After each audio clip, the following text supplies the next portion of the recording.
जयपुर से आ रही निर्माणाधीन बिल्डिंग में मिट्टी ढहने का यह मामला है, जहां वैशाली नगर थाना इलाके की घटना बताई जा रही। घटना में मिट्टी में दबने से 3 महिला मजदूरों की मौत हो गई। बहुत ही दुखद ये खबर, ये हादसा, जहां पुलिस अब इस मामले को लेकर जांच कर रही है। लेकिन कुछ देर पहले ये जानकारी आई कि कुछ मजदूर मिट्टी में दबे हुए हैं। हालांकि उस वक्त स्पष्ट नहीं था कि कितने मजदूर मिट्टी के नीचे दबे हैं, लेकिन अब जो जानकारी मिल रही है, मिट्टी में दबने से 3 महिला मजदूरों की मौत हुई है। पुलिस अब इस पूरे मामले को लेकर जांच कर रही है। तस्वीरें, ये निर्माणाधीन बिल्डिंग जहां पर काम जारी था, बड़ी तादाद में मजदूर यहां पर थे जो काम कर रहे थे, लेकिन अचानक ही यहां मिट्टी ढह गई और मिट्टी ढहने से कुछ मजदूर इसकी जद में आए, जिसमें अब जानकारी मिल रही है 3 महिला मजदूरों की मिट्टी में दबने से मौत हुई है। पुलिस अब इस पूरे मामले को लेकर जांच कर रही है।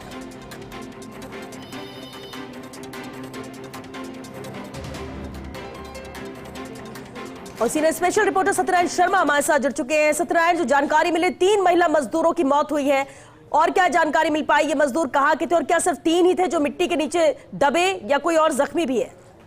तो देखिए, जिस समय काम चल रहा था उस समय 3 महिलाएं, जिनका नाम सुनीता देवी, प्रतिमा देवी और अनिता देवी था, 3 महिलाएं मजदूर वहाँ काम कर रही थी और इसी दौरान हादसा हुआ था। हालांकि इन्हें सही समय पर अस्पताल ले जाया गया, लेकिन मिट्टी में दम घुटने की वजह से इनकी मौत हो गई और फिलहाल डॉक्टर ने इन्हें मृत घोषित कर दिया है। इनके परिजनों को सूचना दी गई है। अब ये सुना जा रहा है कि और कोई तो नहीं है, इसकी पुष्टि हो चुकी है।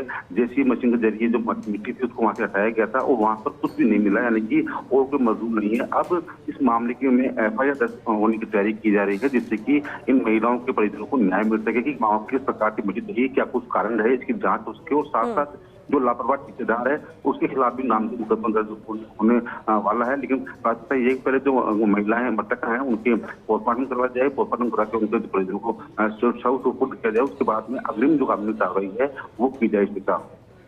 लेकिन सत्यनारायण, क्योंकि हाल ही में अभी और भी कई घटनाएं हुई जहां मिट्टी में मजदूरों के दबने से किस तरह से मौत हुई, और बार बार एक सवाल उठता है सेफ्टी को लेकर कि इन मजदूरों की आखिर सेफ्टी क्या होती है? क्या यहाँ पर भी वही कमी नजर है और वही वजह बनी इस हादसे की, इस मौत की?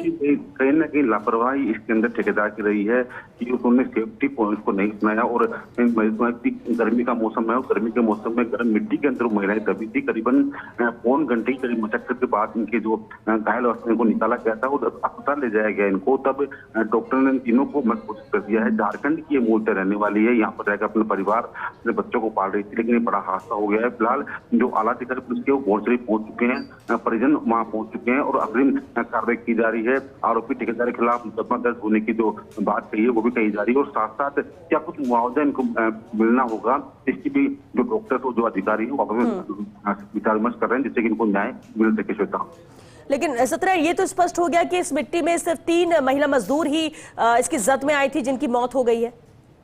देखिए, उस समय करीबन 20 से अधिक मजदूर है वो वहाँ मौके पर काम कर रहे थे, लेकिन मिट्टी के पास में केवल 3 महिला मजदूर थी, वो काम कर रही थी और एकदम से मिट्टी लेने की वजह से वो जब अचानक हादसा हो तो वो महिला मजदूर वहां से भाग नहीं सकी और मिट्टी उनके ऊपर गिर गई।